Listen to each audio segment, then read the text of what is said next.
Nục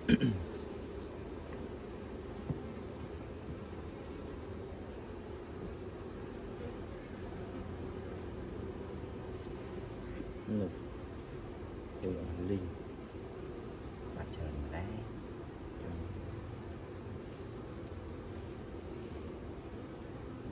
đi cái đặt cho bơi quanh buôn em mà đưa anh là phèm đây có giang giáp đấy giữa trong son mà hôm nay giữa cái đặt cho phèm mua qua gọi buôn đọc môi đọc phí đọc bơi đọc buôn đọc phèm đọc môi đọc bơi đọc buôn và năm cây quả cột cái đặt cho chơi quỳnh sạp thầy có bạch cốt sâu mong mưa đánh mà nếu ở trong xong hương viêu lắm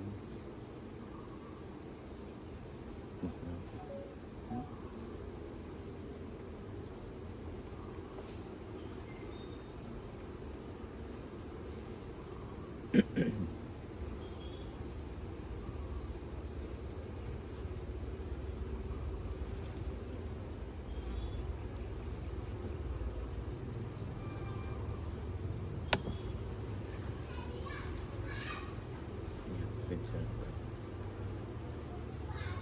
họ miền màu một chút